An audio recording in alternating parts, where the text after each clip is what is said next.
connected to chat. Hey everyone, this is just a short video. And this is basically on the coronavirus. Well, not on the coronavirus, but the correct way to, well, let me just explain. Basically, many people are using these surgical masks that you can find in pretty much every store. Hey, Vanessa. And many people are thinking that these surgical masks are going to protect someone from the coronavirus. Unfortunately, you are wrong. While psychologically this might help you feel like you can go out in public, things like that, what the surgical mask is really there for is to protect sick people from healthy people. So you would put a surgical mask on if, let's say, you thought you had the flu. Let's say that maybe you did think that you had the virus.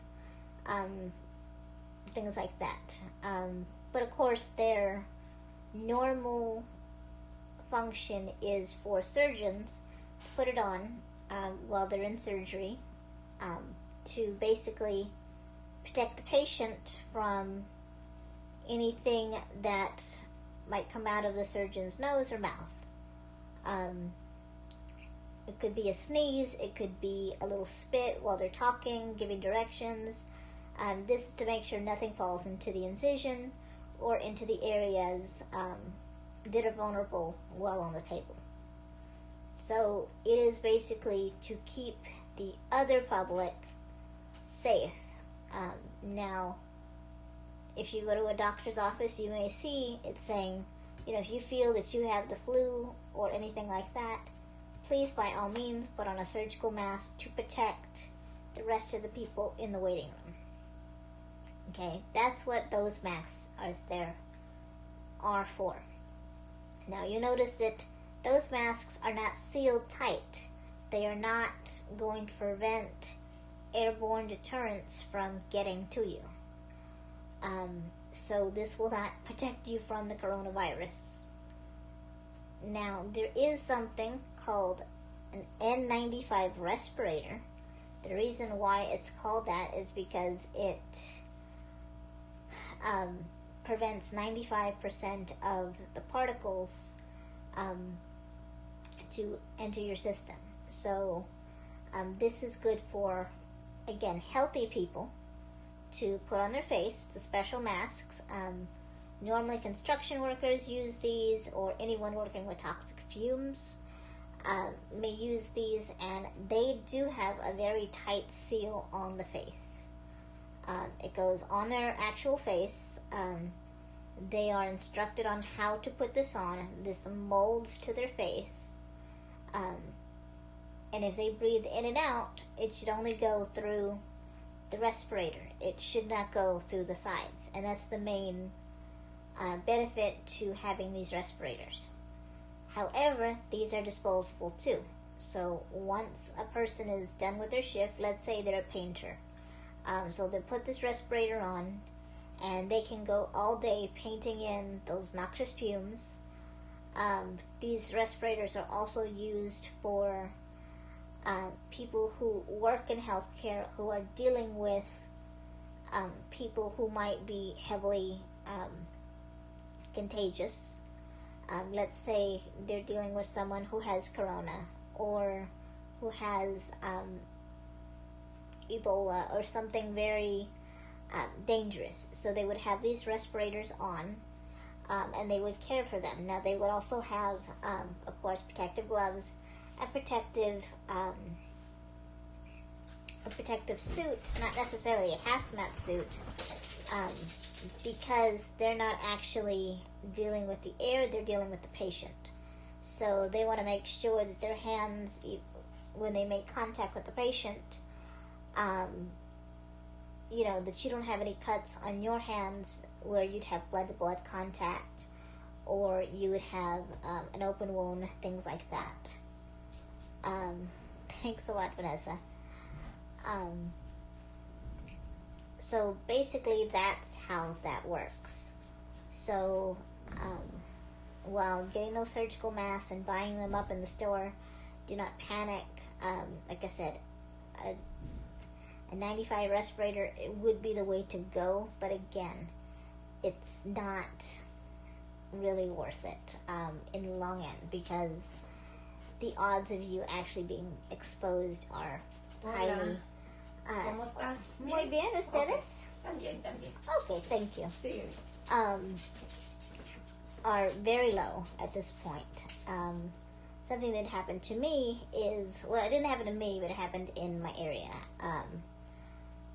I guess someone came back from Wuhan, China, and this is, you can look this up online.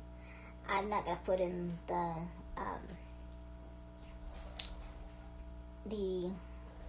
link, because you can just look it up. But anyway, someone came back from Wuhan, China, and is a female, and the first 2 times they did tests on her, came back negative.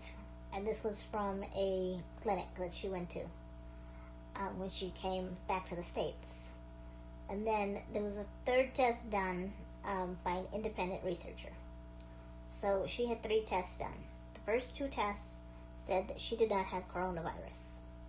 So she left. And then the 3rd test that she did basically had where she was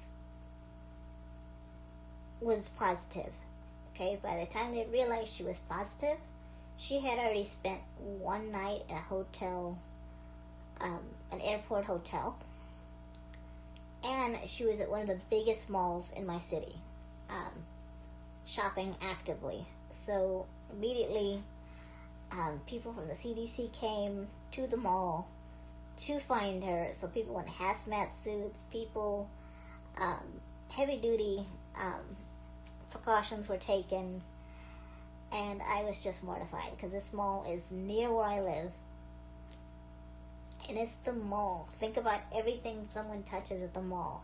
There's the food court, there's stores of every different kind, so anything she touched, anything that this woman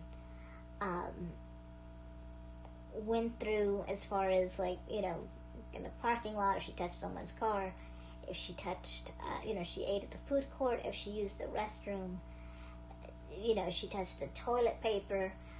I mean, pretty much the whole mall had to be cleaned. So that was a little interesting thing, and it shows how Corona can be very close to home. Luckily, nobody died. Luckily, I think she's going to be okay. But my big thing is, if you're really concerned about getting a virus of any kind, stay home. Make sure you wash your hands. Make sure that you take all the necessary precautions. Make sure that if you can, eat things locally grown. Try not to get too many things from China. I know it's hard because Amazon and eBay and all these other places are very easily places to get things on a cheaper level. A lot of things at Walmart are sold from China. I'm not saying to freak out, not saying to do anything. I'm just saying, if you can, eat local, buy local, stay local. And if you're really concerned or have an immune issue, stay home. That's one of the reasons why I haven't been going out as much. I don't go out often, but still, just stay home. Make sure anyone around you, if they are working in a place that has high traffic volumes, make sure they wash their hands. They always have access to soap, water. Make sure not only to wash your hands, wash your face,